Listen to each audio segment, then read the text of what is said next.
ఇక దేశవ్యాప్తంగా చాలా రాష్ట్రాల్లో ప్రభుత్వాలు పానీపూరిని బ్యాన్ చేసేందుకు చర్యలు చేపడుతున్నాయి. పానీపూరి తయారీలో, విక్రయించడంలో ఫుడ్ సేఫ్టీ నిబంధనలు పాటించడం లేదు. టేస్ట్ కోసం నిషేధిత పదార్థాలు కలుపుతున్నారు. పానీపూరి తింటే చిన్నారుల్లో చాలా సమస్యలు ఏర్పడుతున్నట్లు గుర్తించారు. రోగ నిరోధక శక్తి తక్కువగా ఉండడం వల్ల త్వరగా అనారోగ్యానికి గురవుతున్నారని greater Hyderabad food controller Balaji Raju చెబుతున్నారు. ఇంకా ఏమన్నారో మా ప్రతినిధి రామ్ ప్రసాద్ అందిస్తారు.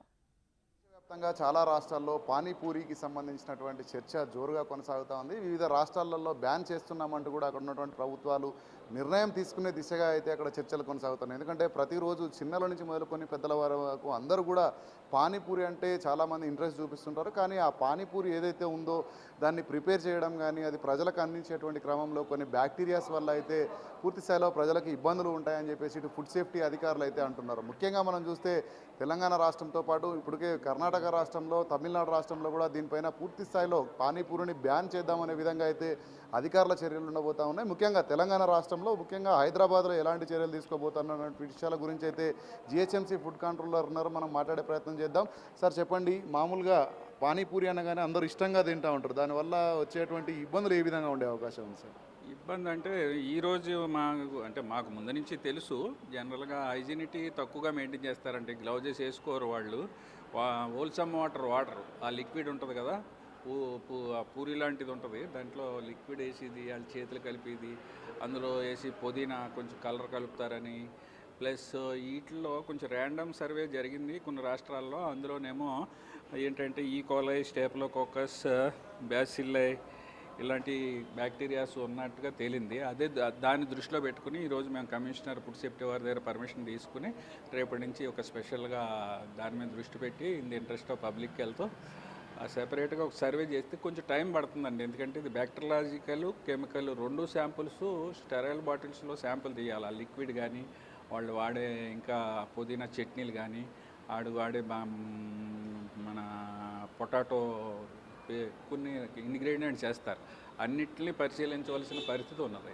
అన్నిటిని సెపరేట్గా chemical test separate, bacteriological test separate తేల్చి ఒక ర్యాండమ్గా అన్ని ఏరియాలు సిటీలో చేసి, తెలంగాణలో కూడా అంటే మాకు జిహెచ్ఎంసీ లిమిట్ వరకు సంబంధం కాబట్టి మేము జిహెచ్ఎంసీ లిమిట్ అంతా కూడా స్టడీ చేసి ర్యాండమ్గా ఒక 50-100 స్టాంపులు తీద్దామని ప్లానింగ్లో ఉన్నాం. అది పర్మిషన్ తీసుకుని in the interest of public health ఏమేమి జాగ్రత్తలు తీసుకోవాలో పబ్లిక్ తెలియపరుస్తాం. సార్, మనం ఇప్పటికే చూస్తున్నాం రాష్ట్రంలో చాలా వరకు హోటల్స్ కానీ, ఇటు హాస్టల్స్ కానీ చాలా రకాలైనటువంటి దాడులు నిర్వహిస్తూ కూడా అక్కడ ఉన్నటువంటి ఫుడ్ క్వాలిటీ కూడా మీరు ఇప్పటికే నమూనాలు సేకరించడం జరిగింది. ముఖ్యంగా మనం చూస్తే ఈ పానీపూరికి సంబంధించి ఎలాంటి ఫిర్యాదులు ఏమైనా వచ్చినాయా? ఎలాంటి చర్యలు తీసుకునే అవకాశం ఉంటుంది భవిష్యత్తులో? సోషల్ మీడియా ద్వారా తమిళనాడులోని, కేరళలో జరుగుతుంది. దాన్ని దృష్టిలో పెట్టుకుని మామూలుగా ప్రజారోగ్యాన్ని దృష్టిలో పెట్టుకుని దాన్ని కూడా ఒక సర్వే కింద టేకప్ చేస్తే బాగుంటుందని ఇప్పుడే మేము అనుకున్నాం. మా కమిషనర్ వారి పర్మిషన్ అయితే తీసుకుని కానీ చేయడానికి లేదు. సర్వే కదండి, ఇది టైం పడుతుంది. ఎందుకంటే కనీసం 10-15 రోజులు అన్న టైం పడుతుంది.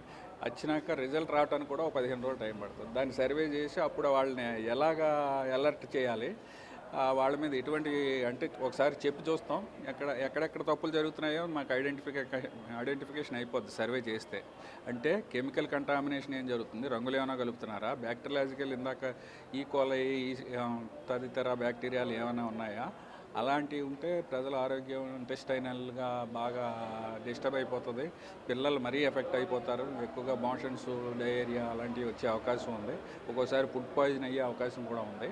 కాబట్టి దయచేసి కలర్ కలిపినట్టు అనుమానం ఉన్న ఆడి చేతులు గ్లౌజ్ లేకుండా లోపల పెట్టి కుండ లాంటి దాంట్లో పెట్టి లిక్విడ్ పెట్టి చేతితో హ్యాండిల్ చేసిన, అక్కడ అపరిశుభ్రంగా ఉన్న ప్రజలే అక్కడ తినకుండా ఉండి మంచిగా ఉన్న దగ్గర తింటే బెటర్ అని మా ఉద్దేశం.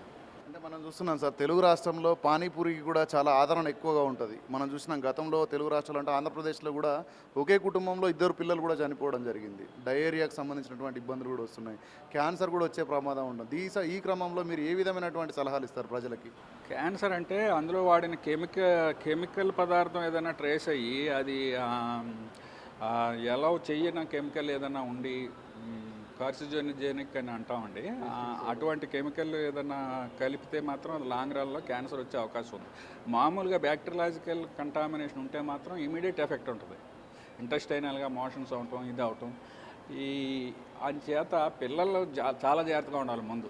పెద్దవాళ్ళకి కొంచెం ఇమ్యూనిటీ పవర్ ఉంటుంది, పిల్లలు అందుకనే చాలా రిప్యూటెడ్ షాప్స్ లేకపోతే బాగున్న దగ్గర అవన్నీ పరిశీలించుకుని తింటే బెటర్. వీటి మీద ఒక సర్వే అయితే మాత్రం చేయడానికి ప్లాన్ చేస్తున్నాం. చేసి మీ ద్వారా మళ్ళీ పబ్లిక్ చెప్తాం. సాధ్యమైనంత వరకు అయితే తల్లిదండ్రులందరూ కూడా పిల్లలు పానీపూరి తినకుండా ఉండేందుకే చూడాలి. ఎందుకంటే అక్కడ నిర్వహించేటువంటి ప్రక్రియ ఏదైతే ఉంటుందో పానీపూరి ఇచ్చే సమయంలో అక్కడ వాళ్ళు కావాల్సినటువంటి ఫుడ్ సేఫ్టీకి సంబంధించిన మెజర్స్ కూడా ఏం పాటించారు. కాబట్టి అందరూ కూడా జాగ్రత్తగా ఉండి పానీపూరి వల్ల ఎలాంటి ఇబ్బందులు జరగకుండా అయితే ప్రజలు ముందస్తుగా జాగ్రత్తలు పాటించాలని అయితే మనకు జిహెచ్ఎంసీ ఫుడ్ కంట్రోలర్ బాలాజీరాజు గారు చెప్పడం జరిగింది. కెమెరామెన్ కృష్ణతో రాంప్రసాద్, బిగ్ టీవీ, హైదరాబాద్.